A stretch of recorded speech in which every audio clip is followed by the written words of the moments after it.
que somos capaces de lograr grandes cosas en este mundial. Y me encantaría decirte aquí, wow, levantar la copa y no sé qué, no sé qué. Pero el otro día hasta soñé jugando semifinales. This time, Ecuador. Y después estando ahí ya no avisaron. Un sueño, vamos a hacerlo realidad. Según las estadísticas, Ecuador tiene menos del 1% de probabilidad de ganar el mundial, pero muchos comentarios en redes sociales afirman que Ecuador ganará el mundial de 2026. Ecuador gana el mundial, si tiene ganas lo gana. Que Ecuador tiene un equipazo que puede competir al más alto nivel e incluso que es una de las selecciones más fuertes de la actualidad. Pero ¿en verdad es así? ¿O simplemente están exagerando, creando falsas expectativas que más adelante pueden terminar decepcionando? Hoy vamos a descubrir lo que muchos no quieren ver sobre Ecuador en este mundial. ¿De verdad llegará lejos o solo iremos de paseo, como la última vez? Y el que le gane a Ecuador va a tener que jugar bien y va a tener que arremangarse, ¿o no? Van a tener que matar. En las eliminatorias pasadas, Ecuador rompió varios récords históricos. Uno de los más importantes es que por primera vez en su historia clasificó en segundo lugar, a pesar de haber comenzado con 3 puntos menos. Además, fue la selección que menos goles recibió y, por si fuera poco, llegará a la cita mundialista invicta desde septiembre de 2024. Pero como vemos, el principal problema de Ecuador no está en su defensa, sino en su delantera, ya que como muchos saben, le falta un buen ataque colectivo.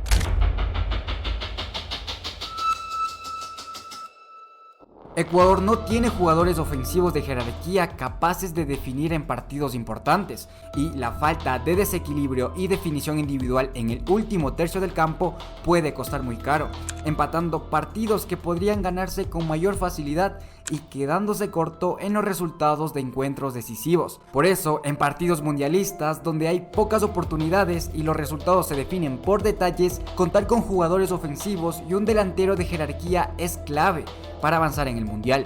Ahora bien, imaginemos que Ecuador logra pasar la fase de grupos y avanza a los 16avos de final. En este punto la situación se complica un poco más, ya que a medida que avanzas aparecen factores que en ciertos momentos no puedes controlar, como lesiones, suspensiones o bajones en el rendimiento físico. El problema viene cuando esto sucede y se deben hacer cambios de jugadores para intentar corregir estos inconvenientes, pero los suplentes al ingresar no mantienen el mismo nivel de calidad que los titulares. Es decir, existe una amplia brecha de calidad entre titulares y suplentes, lo que representa otro problema para la selección.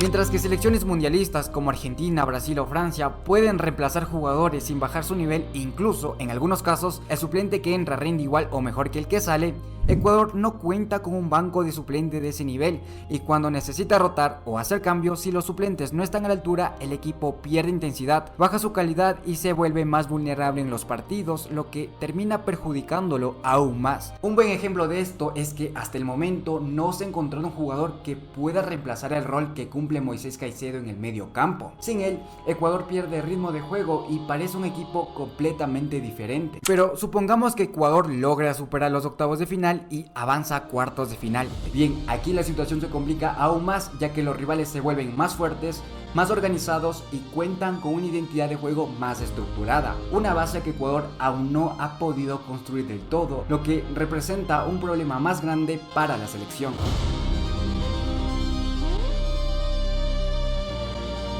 Verás, cuando Argentina ganó el Mundial de 2022, su entrenador, Lionel Scaloni, ya llevaba más de 4 años construyendo una misma idea de juego.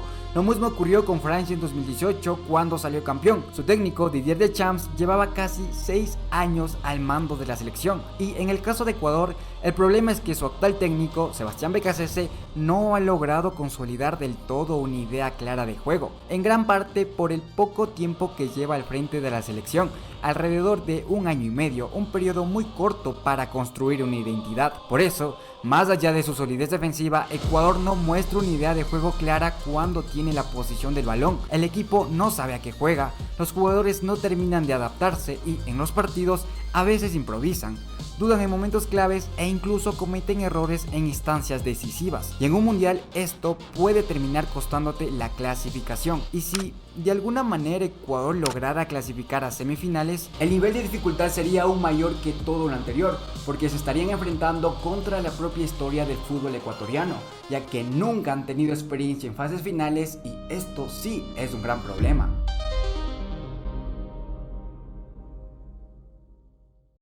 La mejor participación de la Tri en un mundial fue en Alemania 2006, cuando llegó a los octavos de final ante Inglaterra, pero desde entonces han pasado alrededor de 20 años y Ecuador no ha vuelto a superar ni siquiera la fase de grupos. Y esto realmente importa y mucho, porque al no contar con esa experiencia en fases finales, eres más propenso a fallar y una jugada puntual o un mínimo error defensivo puede sentenciar tu participación. En cambio, las selecciones que sí cuentan con esa experiencia históricamente suelen llegar más lejos. Por eso, tener recorrido en este tipo de situaciones pesa muchísimo y Ecuador aún no cuenta con esto.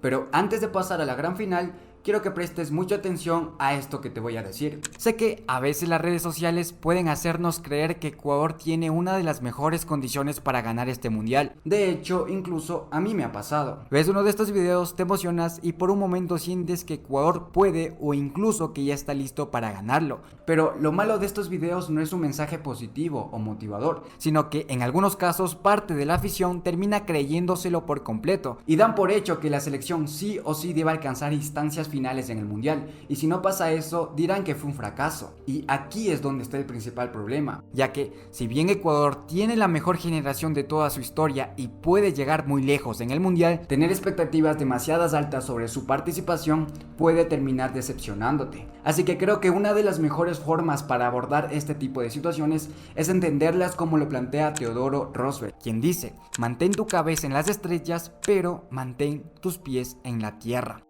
Para mí esta frase representa el equilibrio perfecto entre la ambición y la prudencia, ya que soñar en grande no está mal, pero también es necesario reconocer las limitaciones reales de la selección, así como tener la prudencia para entender que el fútbol es un proceso, que los rivales también juegan y que ganar un mundial no es tarea fácil, sino un camino que se construye paso a paso. Ahora sí, el último punto por el cual creo que Ecuador no podrá ganar este mundial.